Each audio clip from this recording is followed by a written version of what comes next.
a veteran right here, Mitch Stinson, as a guest tonight, a former Navy. I called you a Marine one time. Yeah. I introduced him on a comedy show one time, and I don't know who told me he wasn't a Marine, he was Navy. But anyway, a Navy aviator.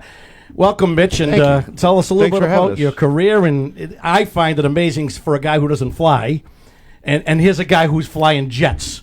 Incredible. How did it start, and when did it start? Yeah, when I was a little kid, my old man took me to see the Thunderbirds in Niagara Falls Air Force Base. And when I was like 7 or 8 years old, and I'm like watching these guys flying, and I'm like, that's what. How many months is the training?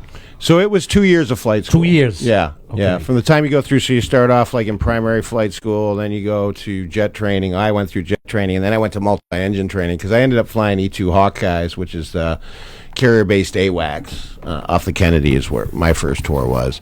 And then I was an instructor pilot in jets, teaching jet training and all that stuff after. So you were on the carrier.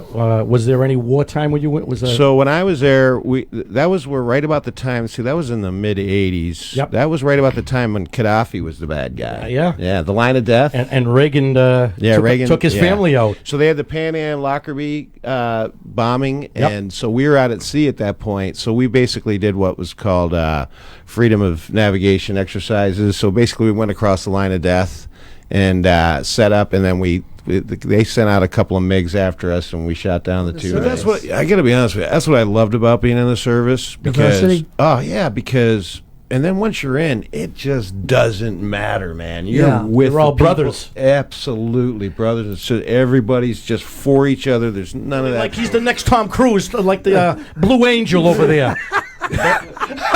Can you imagine the nerve of giving me a look like that? Did you ever fly a plane? Listen. He can't even fly a kite. Fuck. The nerve on you. What balls? You got balls like an elephant. Go ahead, man. Shut him up, please. I'm enjoying this too much. No, we want to hear you. It's the ultimate concentration. And I flew surveillance airplanes, and it's just, I had crew members on. Like the worst story I ever had coming aboard, we were off the coast of Turkey, and there was a huge storm going on. The ship's moving 30 feet of seas, thunder and lightning. We'd been on a long mission, and I broke out. Now I got 5 people in my airplane, including myself. I got a co-pilot and 3 guys in the back, right, running the systems. And I break through the clouds at the last second. There's the ship. You're on instruments the whole way. Lightning's going off. It's messing up your vision. You're hearing the hail hit the airplane, and you're like, oh, God.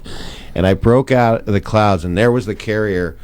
And I had vertigo so bad when I came out of the clouds and I looked and I saw the ship. Oh. I felt like I was upside down. Like I felt like the ship was upside down. And I'm like, I'm going to do this upside down. Like